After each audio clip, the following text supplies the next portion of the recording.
এই সিঁড়ি সিঁড়ি দিয়ে আমরা একটা রুম ট্যুর করিয়ে দিচ্ছি। সিঁড়ি দিয়ে উঠে গেলাম সোজা দোতলায়।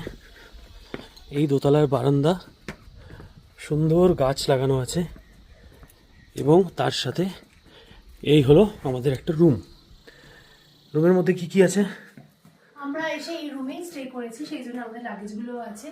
আর সাথে এখানে দুটো বেড, যেখানে দুজন দুজন করে চারজন ইজিলি শুতে পারবে। এবং একটা জিনিস যেটা হয়, প্রত্যেক পাহাড়ে গেলে, হোমস্টেতে গেলে যে কম্বলটা দেওয়া হয়, সেটা আমার ব্যক্তিগতভাবে প্রবলেম হয় এবং মনে হয় অনেকেরই হয়তো সেটা সমস্যা হতে পারে। কিন্তু সেই জন্য আমরা এখানে গায়ে দেওয়ার জন্য ভীষণ সফট ব্ল্যাঙ্কেট ইউজ করেছি। আর এই রুমে যে বিশেষত্বটা আছে সেটা এবার দেখাবো। সেটা হচ্ছে এই বেড এবং জানলা, and please see the view. আর কাঞ্চনজঙ্ঘা ঠিক কোন দিকে দেখিয়ে দাও? ওয়েদার ক্লিয়ার থাকলে দেখা যাবে পুরোপুরি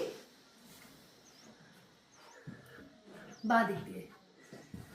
মানে ঘুম থেকে উঠতে হবে, এখানে চায়ের কাপটা রাখতে হবে, চায়ের কাপ হাতে নিয়ে জাস্ট সোজা তাকিয়ে পাহাড়, পাহাড়ের গায়ে বাড়ি, গাছপালা। আর যেটা ভিডিওতে আসছে না সেটা হচ্ছে এখানে কাছাকাছি একটা ফলস আছে, যেটা সাউন্ড মানে অল টাইম কানে আসতে থাকবে, যেটা ভীষণ রিফ্রেশিং।